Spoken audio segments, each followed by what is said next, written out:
The Law of Succession, Part 1. 7 parts of the succession doctrine. The law pertaining to succession, quote, "Him whom I have appointed unto you to receive commandments and revelations," end of quote. It occurred to me while writing the post about Frederick G. Williams that I've never done a specific post on the LDS succession crisis in detail, although I've touched on it in bits and pieces in lots of posts that focused on other topics. When I started blogging nearly 3 years ago, I never intended to write anything this controversial. However, over time, I've actually written about many things that are probably even more controversial than this series is going to be. I've therefore decided to do a series focusing on this most important topic. In this series, I'm going to be a little repetitive at times on purpose. As I've said previously, the succession crisis is far from over.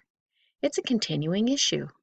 We still need to try to understand it and face it head on. In fact, one way to view the marvelous work and a wonder is to characterize it as a continuation and ultimately the conclusion to the succession debate that took place after the death of Joseph and Hyrum Smith.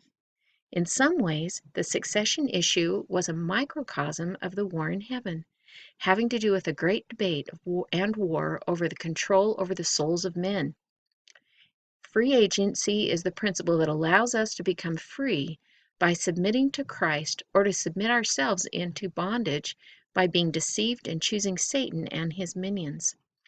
In this first part of this series, I'm going to give a summary and associated commentary on the law of succession that's contained in section 43. In so doing, I'll highlight 7 major principles contained therein. The following parts of this series will then eventually fall into place as this series evolves and will include highlights of the trial of Sidney Rigdon. The amazing information contained in the notes of that trial has been largely neglected and suppressed by the corporate church. In that trial, President William Marks gave one of the most eloquent and succinct summaries of the law of succession, and he explained from a scriptural point of view why Sidney Rigdon was the only living person who met the qualifications laid out in section 43 of the Doctrine and Covenants. Not to be confused with William Law. William Marks was the stake president in Far West and eventually also of Nauvoo. One of the great myths believed by some students of modern-day Mormonism is that the LDS succession crisis took place because the Lord had not given a clear explanation of how succession in church leadership was to take place. This view is erroneously ascribed by D. Michael Quinn, who stated that, quote, "By the summer of 1844, there was no explicit outline of presidential succession in print." Quinn continues, quote, "Not only did most Mormons have only the haziest concept of what should transpire in the leadership of the LDS Church if the founding prophet were to die, but between 1834 and 1844, Joseph Smith had, by word or action, established precedents or authority for 8 possible methods of succession. 1, by a counselor in the first presidency, 2, by special appointment, 3, through the office of associate president, 4, by the presiding patriarch, 5, by the Council of 50, 6, by the quorum of the 12 apostles, 7, by the 3 priesthood councils, 8, by a descendant of Joseph Smith, Jr. 4 very important foundational succession issues. Now, before we dissect the law of succession in section 43, we need to address 4 issues that can create confusion if they're not understood. Number 1, the Lord gives the church the agency to reject being presided over by a prophet, seer, and revelator via the law of common consent. There's a huge difference between the collective church or even a branch of the church randomly appointing someone to preside over them as their presiding officer, as opposed to the church membership requiring the chosen candidate to first be called and ordained by God to be a prophet, seer, and revelator, expressly chosen by God to receive revelations and commandments for the church. In other words, the church actually does have the option, through the law of common consent, to refuse to appoint the Lord's prophet, seer, and revelator as their presiding officer. They may choose someone else that they would rather have preside over them. Although it appears from historical accounts that Joseph Smith may have suggested some or all of the above 8 methods of succession mentioned by Quinn, They would only be reasons for choosing someone according to the law of common consent to simply preside over the church in a leadership capacity. It's interesting and informative to note that the Lord called Joseph Smith by revelation to be a prophet, seer, and revelator, to receive commandments and revelations for the church in section 28, and then at a later time in section 43, the Lord admonishes the saints to appoint Joseph Smith to preside over them by common consent if they want the glories of the kingdom.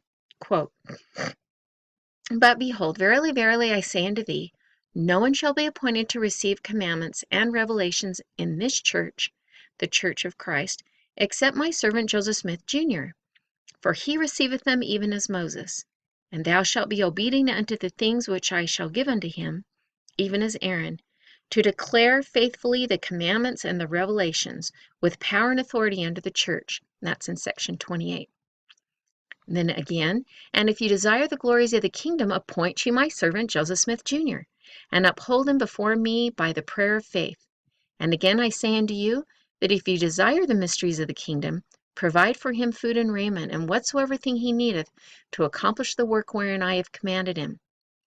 And if you do not, he shall remain unto them that have received him, that I may reserve unto myself a pure people before me."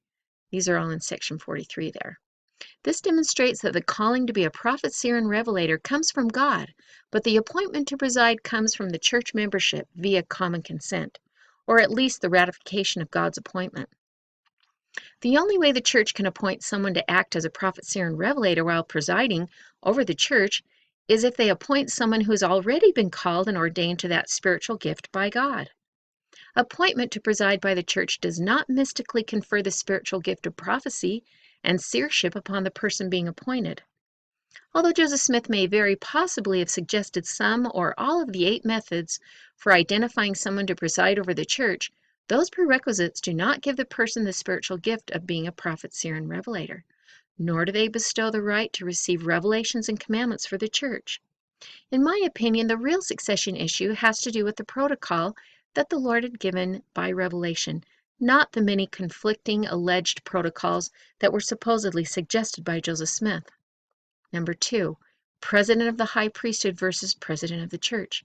Another very important distinction that must be understood is that there's a difference between the office of President of the Church in a specific geographical area versus the office of President of the High Priesthood, who's the presiding officer over all of the congregations of the church worldwide. As the president of the church in Kirtland, Joseph Smith was not the president of the church in Zion. David Whitmer was. Similarly, the president of the church in Nauvoo was President William Marks, not Joseph Smith.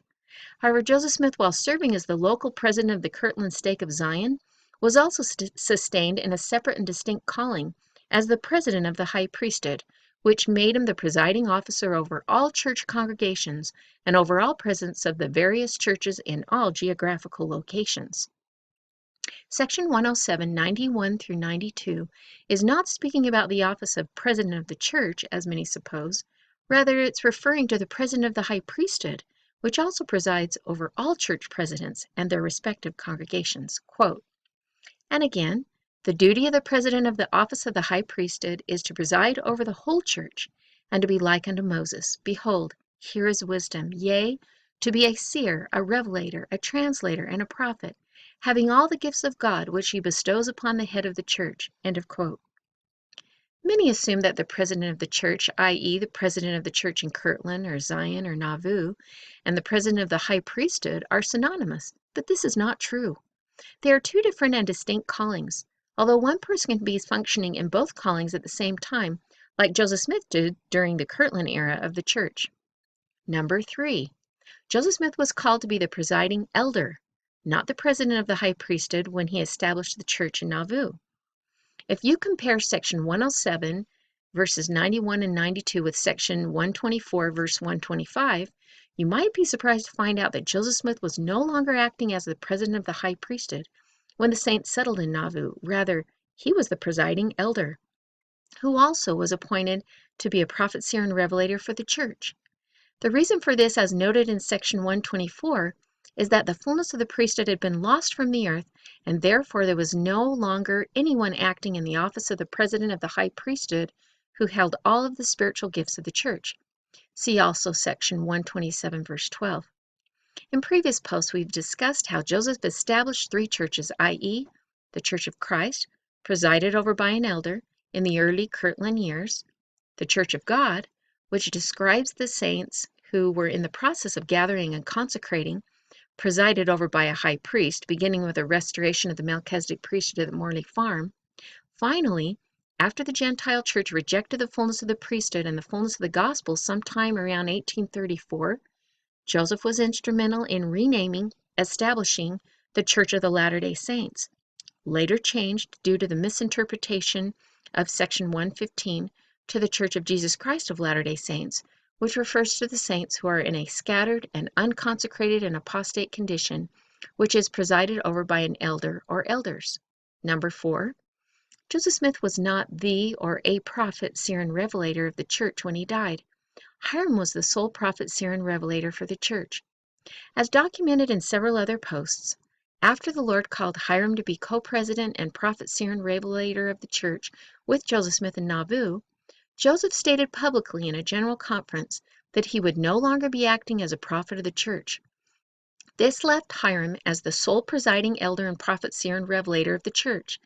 Hence, the true succession issue had nothing to do with finding a successor for Joseph Smith. A successor had already been chosen or ordained. It had to do with finding a successor for Hiram Smith. The doctrine of succession was very clearly defined. Although it's true that most Mormons were unclear about the true succession protocol, it's not because it did not exist. It's because of their doctrinal ignorance or refusal to accept the revealed protocol. So while some people like D. Michael Quinn postulate that there was no clear protocol for succession based on historicity, showing confusion on the issue, actually the opposite is true. There's a very clear protocol which is contained in section 43. The real reason the succession crisis took place is because the Quorum of the 12 and others who'd been initiated into the secret measures wanted to dissolve the first presidency and have the 12 preside over the church. The Lord had given a very clear protocol about how he would call and ordain future successors to the prophet Joseph Smith, but the saints either were unaware of it or they refused to accept it, as they were distracted by the dog and pony show that Brigham and his brethren were putting on. The succession protocol in section 43 is so specific and exacting that nobody familiar with modern revelation could possibly refute the protocol. Indeed, section 43 even contains a succession prophecy revealing how succession would indeed take place before Joseph dies. It also provides a continuing protocol for those who succeed Joseph's successor. Nevertheless, the majority of the saints either knowingly or unknowingly rejected the protocol, either because they were doctrinally ignorant of the law. Quote, "My people are destroyed for lack of knowledge.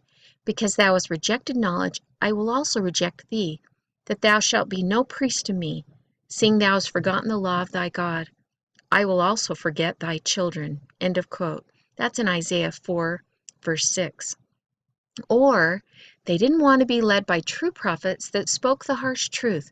They wanted to be told smooth things. Quote, "This is a rebellious people, lying children, children that will not hear the law of the Lord, which is to say to the seers, see not, and to the prophets, prophesy not unto us right things. Speak unto us smooth things, prophesy deceits.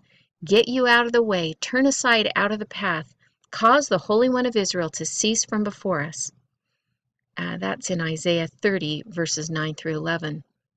As we shall see as we continue in this series, there was only one living person who had been properly called and chosen by the Lord as a prophet, seer, and revelator, who had been ordained and publicly presented to the saints as such by those who had the authority to perform such an ordination. Many, if not most, of saints living in Nauvoo in 1844 probably did not own a copy of the 1833 Book of Commandments or the 1835 Doctrine and Covenants.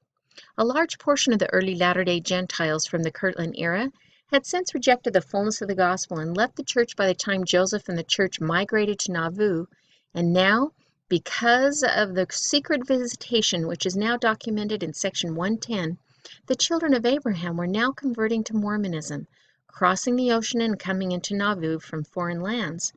Most of them were very poor and did not have their own set of scriptures. Many of the new converts were virtually illiterate. These children of Abraham would include many of the children of Judah. This very possibly included those who were literal descendants of the original apostles of Jesus Christ, as well as literal descendants of the rebellious Jews who cried out to Pilate, quote, "Let him be crucified, his blood be on us and on our children," end of quote. The Law of Succession, Section 43. Once again, Section 43 was extremely explicit on how succession was to take place. In fact, the Lord provided at least 7 main points on how succession was to take place. This law of succession even contained a conditional prophecy explaining how succession would take place in the future, and the prophecy came to pass in Nauvoo. The main purpose of Part 1 of this paper is to simply summarize and analyze the law of succession that's provided in Section 43. Number 1, verse 2, "Him whom I have appointed unto you to receive revelations and commandments." The law begins by informing us that in the latter-day restored church, Joseph Smith was the initial one who is appointed to receive commandments and revelations. It mandates that only those appointed as prophets, seers, and revelators for the church, and given those spiritual gift by God, are allowed to receive commandments and revelations for the church. It is not the church or leaders of the church who decide who God bestows this gift upon. It is God. Number 2, which is verse 3, "If he abides in me." The second point I want to address in the law of succession is also a conditional prophecy. It informs us that there will be no other person appointed to receive commandments and revelations for the church until Joseph is taken, if Joseph continues to abide in the Lord. In this conditional promise, we are informed that if Joseph Smith abides in the Lord, no one else will be appointed to receive revelations and commandments for the church. It appears that Zion would have been redeemed if Joseph would have continued to abide in the Lord. This part of the law of succession makes it clear that there's a possibility that Joseph may not continue to abide in the Lord, in which event another would be called and appointed to that gift and that office. Please don't assume that Joseph did not continue to abide in the Lord because of his own unrighteousness. For more information on this topic, see the post on the Atonement Statute Scapegoat Doctrine. 3, verse 4, "If it, the gift, be taken from him." This is the second part of the conditional promise previously given. Building upon the previous acknowledgement that Joseph may not continue to abide in the Lord, the law of succession provides a solution for the appointing of another. If another is appointed, God will do it by revelation through Joseph. The only way another will be appointed by God to the spiritual gift of receiving commandments and revelations for the church will be through Joseph Smith. This amazing prophecy came true in 1841 when Section 124 was given. In that revelation, the Lord appointed Hiram through the prophet Joseph Smith to receive the gift of receiving commandments and revelations for the church in concert with Joseph. Shortly after Hiram's ordination, Joseph announced in a conference that he, Joseph, would no longer be acting in the capacity of a prophet to the church. In essence, he was announcing the fulfillment of the succession prophecy in Section 43. Whether he knew it or not. Some of the members of the church approached Joseph after the conference and told him that they did not feel Hiram could lead the church. It's not clear whether they were a small minority or if they represented the majority of the church membership. The history of the church does not reveal who these brethren were. However, I believe there's a good possibility that they were the same brethren that would also eventually reject Sidney. Whether or not Hiram was ultimately rejected by the church as the sole prophet, seer, and revelator is not clear. However, it is a clear historical fact that he was called and ordained as such by the Lord through the prophet Joseph Smith, according to the protocol given in Section 43. Unfortunately, many Mormons falsely assume that Joseph Smith was the prophet, seer, and revelator for the church at the time of his death, but this is not the case. Brigham Young made the following declaration, quote, "Did Joseph Smith ordain any man to take his place? He did. Who was it? It was Hiram." End of quote. And that's in the Times and Seasons. Now in number 4, verse 7, "He that is ordained of me shall come in at the gate and be ordained." Section 43 informs us that the only way a person can be called to the gift of receiving commandments and revelations for the church is by first entering in at the gate, which is to receive the spiritual rebirth. and second, being called by God and ordained by the existing anointed servant of the Lord, who's already been appointed to the gift. Apparently, this is not possible for someone to bestow a spiritual gift upon another that they themselves don't possess. As we shall see in a future part of the series, this is one of the points made by William Marks at the trial of Sidney Rigdon. It's really quite amazing that the Lord is telling the church that one must have entered into the gate before they can even be called and chosen by God to be a prophet, seer, and revelator of the church.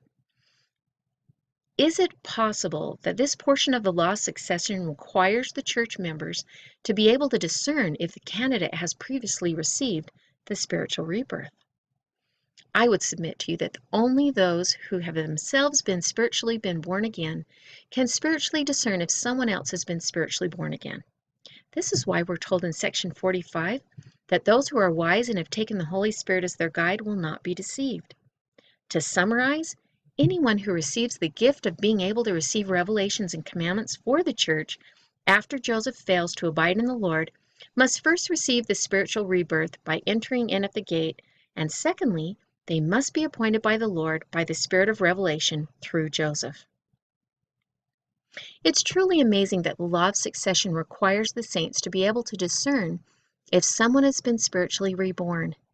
A keyword search on the word gate will bring up a multitude of passages about the strait gate that one must enter into in order to be spiritually born of the Lord.